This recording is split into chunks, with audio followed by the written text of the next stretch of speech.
I was born here. I was raised here. Why not fight for my country? It's Candice Caesar. I'm a staff sergeant, retired of the United States Army. What greater service than to serve your country? I'm a giver. I love serving. I was supposed to be an airborne secretary. Basically, my job was to in-process and out-process soldiers, to help them with pay problems, to process their leave forms, and in battle, my job was to do toe tags and requisition soldiers. My name is Edward G. Udell Sr. I served in the United States Navy, the United States Naval Reserve from 1960 to 1964. And my rank is personnelman, really third class.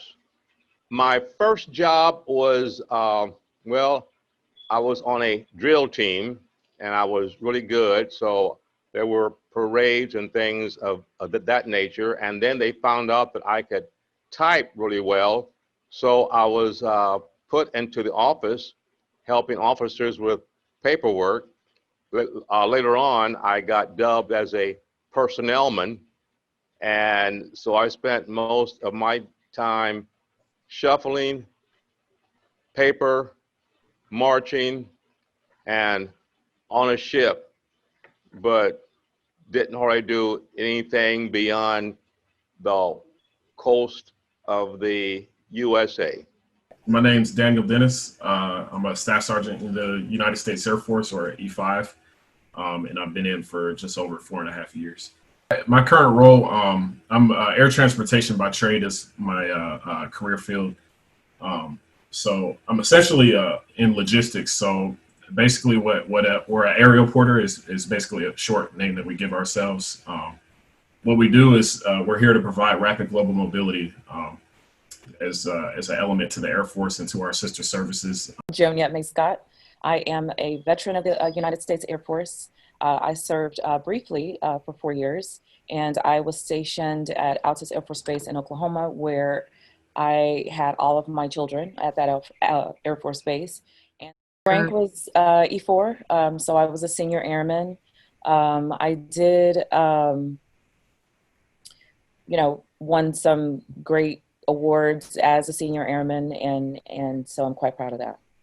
Gary Allen, and I've crossed to 2 different services. So I started out in the Marines, did 13 years in the Marine Corps. I got out as a staff sergeant as an E6.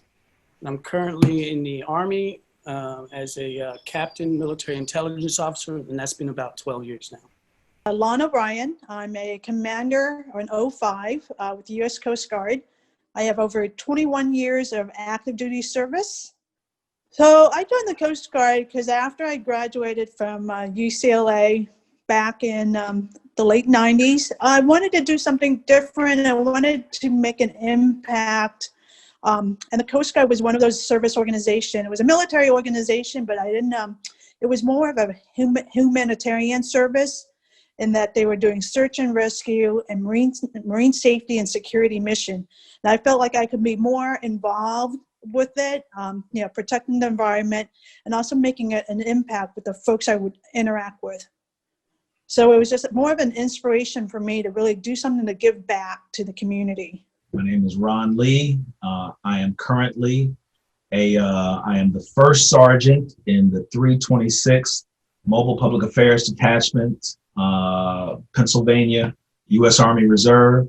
I've got 20 years of service. The Army for me was an escape. I wasn't prepared at the time to go to college. I did not have, I feel, sufficient mentorship right out of high school.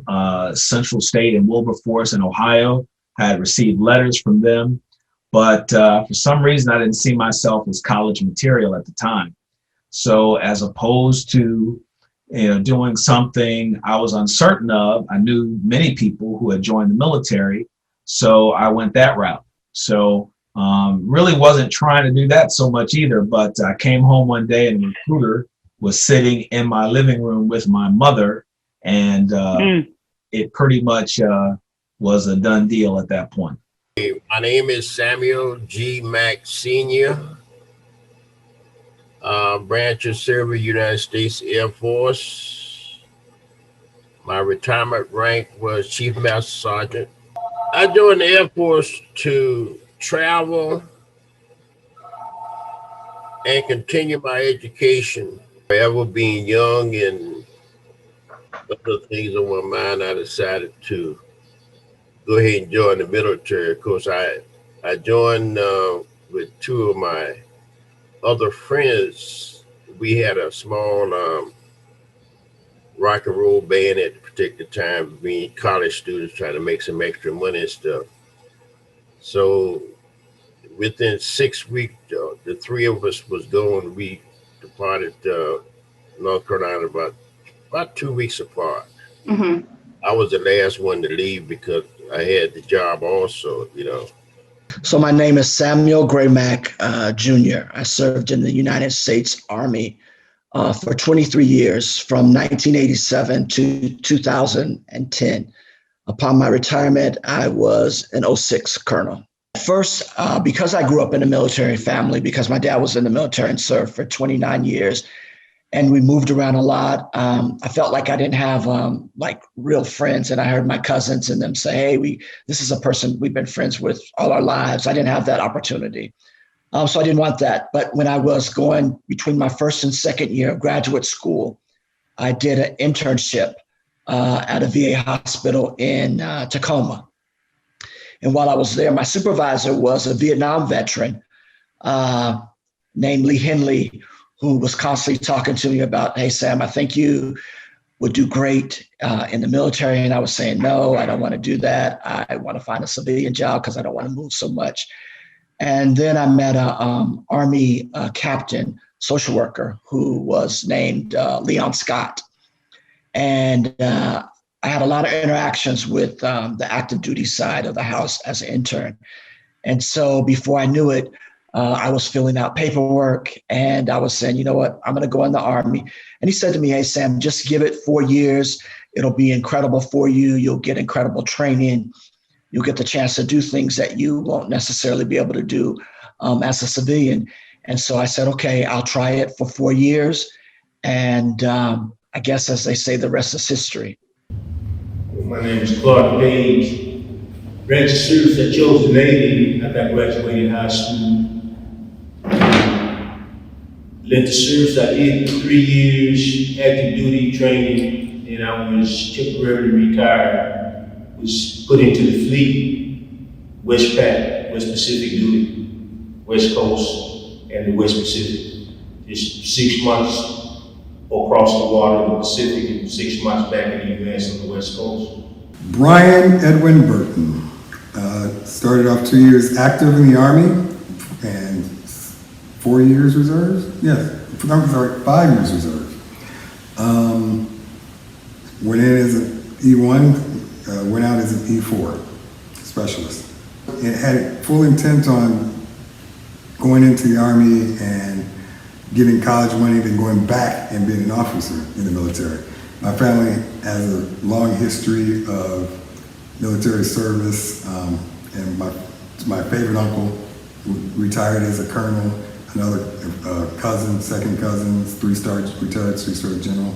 So I was wanting to follow kind of their line of their succession. And my name is Leonard Joseph DeJean, branch of service in the United States Air Force. I joined the Air Force in 1966, in December 1966, on a delayed enlistment. And I actually went in June of 1967. My length of service was 24 years. I joined the Air Force primarily because I didn't want to get drafted and I was able to pass the test. A lot of people couldn't pass the test. I'm not gonna say a lot of people, you know, at least I was able to pass the test to get into the Air Force. And it was at that age, while I was in Vietnam, you were, you know, just like a lot of other people, it was kind of like free flowing. And then when things happen, when you're under attack or something like that, there's been several times that I wish I had joined the Marines or joined the Army. And having the weapons, all of our weapons were kept at a different location. And then, I mean, it was something you didn't have no way of defending yourself. So, and there's been a lot of time where bombs loading the airplanes, and mortars and bombs falling right on the front on the runway while the plane trying to get off, and we still got to load them up. We had a few aircraft, smaller aircraft, Cessnas that went down in the U.S. water. So responding to those cases. Anytime we have a vessel that's taking on water, or there's a collision or an elision. So an elision is when a moving object collides with a stationary object. That aspect, there's always the pollution, oil coming out from the ship. And then when I was stationed at Port Arthur, one of the incidents I was involved in was with the Hurricane Harvey response. And that was quite the experience. Nothing really prepares you for a hurricane. So when I was in Port Arthur, I was actually stuck at the unit for 10 days because there was nowhere to go with the high water. And then just responding to the communities, they were asking for Coast Guard's help because of the high water. And then also just dealing with the crew. My crew they were also stranded if they lived in the local community, and how to get them help. It was a hard year. It was a good year up until first part of December.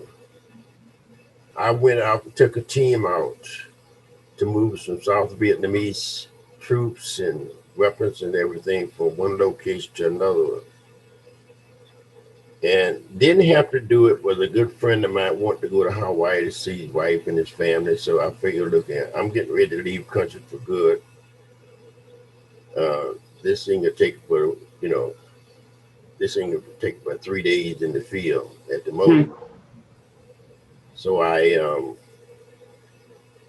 volunteered to take his team out.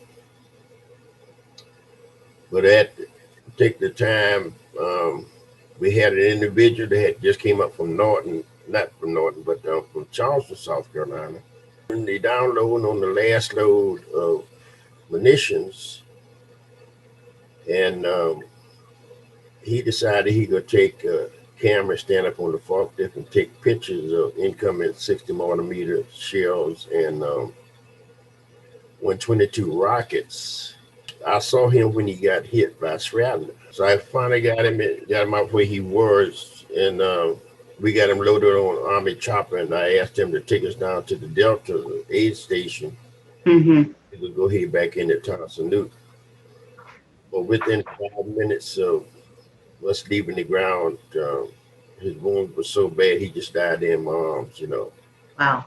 That was not a good place to be in. But we got through it. And then, here I am, I'm 53 years old. I do not, under any effects, want to own a gun. Where back then, young man, I loved, was qualified on 50 cal, 60 cal, 45, M16, expert. I mean, I was good, and I liked guns, but I have a total fear of them now. I want nothing to do with them. Again, I've never owned one. So there's that, I guess we might call it a bit of PTSD from just that. I was in a vehicle with 2 other non-commissioned officers. We skid on black ice in Germany. The vehicle flipped over 3 or 4 times. The NCO behind me wasn't wearing a seatbelt.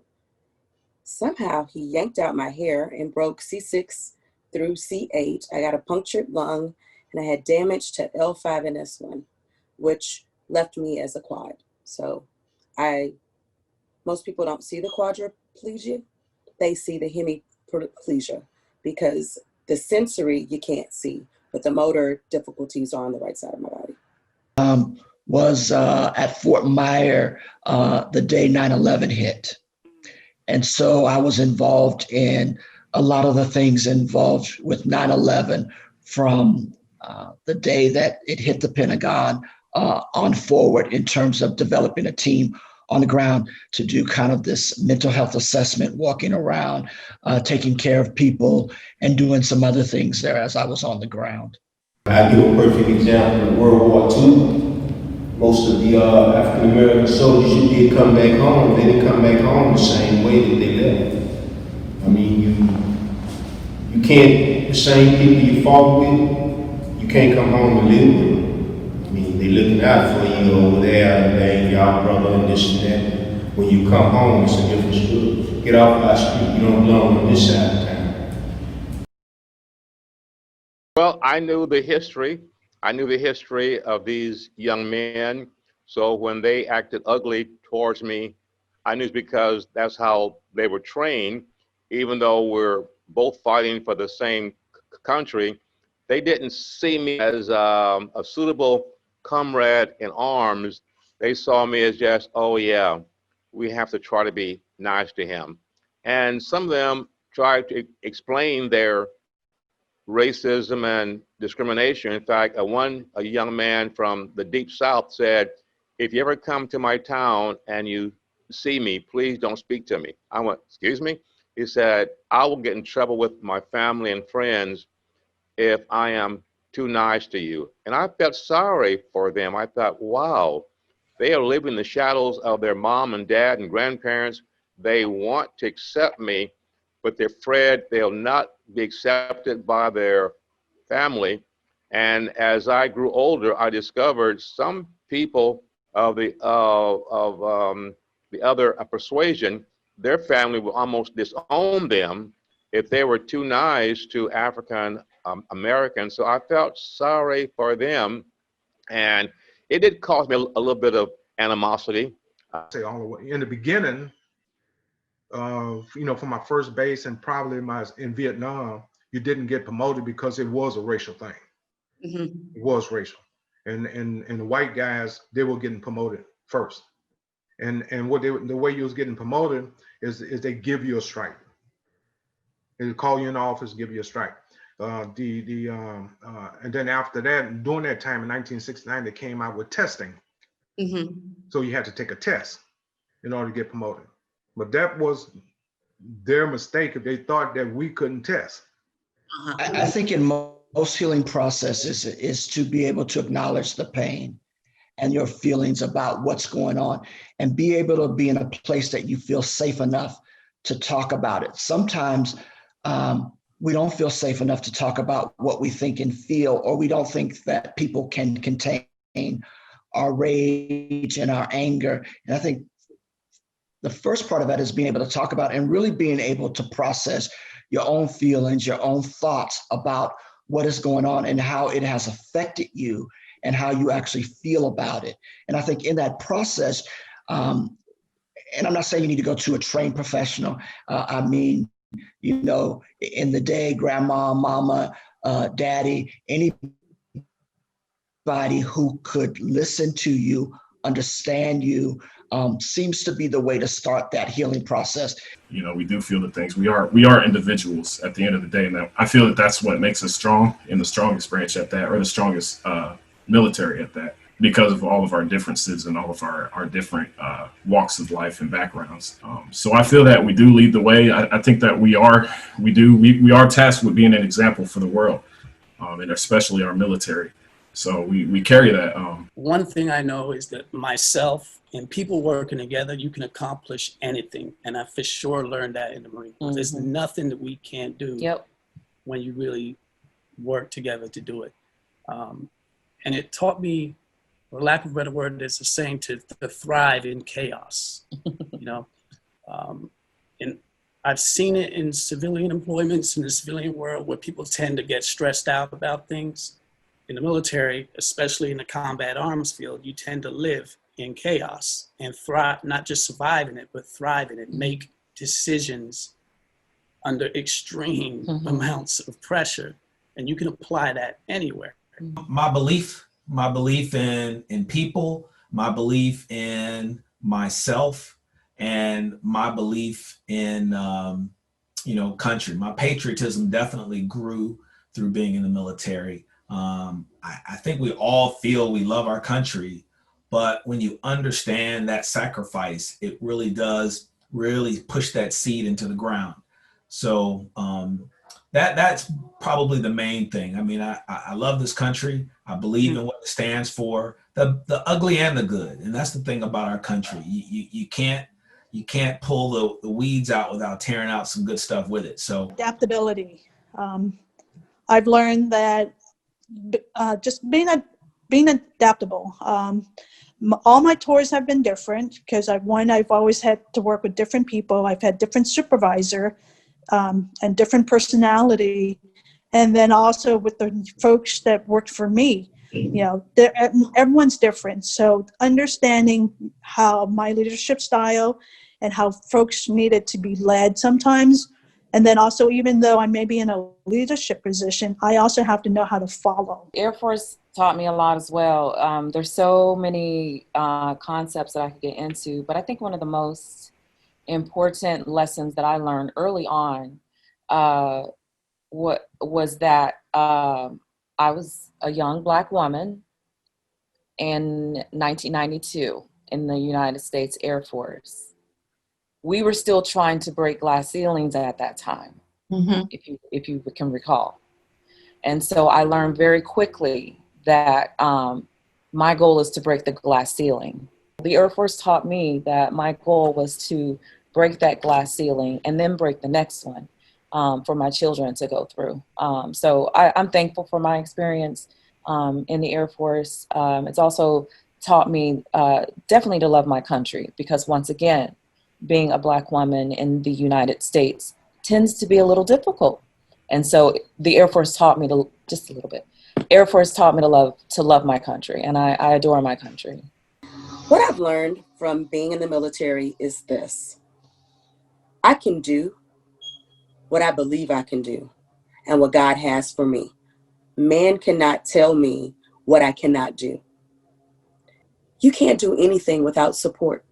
What I had when I was in the military was support. I had camaraderie. I had, quote unquote, a gang of people that had my back.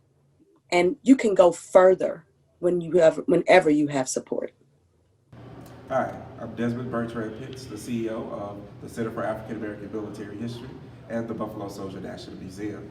The purpose of this short film is to give a glimpse as to why people choose to serve in the United States Armed Forces. Although I did not serve, my service is here at the Center for African American Military History, where our purpose is to highlight the contributions and sacrifices of our service men and women, and to educate, promote, preserve, and perpetuate the history, tradition, and the outstanding contributions of African Americans in the military and their development in the defense of the United States of America. And today, Veterans Day 2020, we say thank you for your service. To all veterans, thank you for your service. Thank you for your service. Thank you for your service. Thank you for your service. Thank you for your service, your sacrifice, and for fighting for my freedom.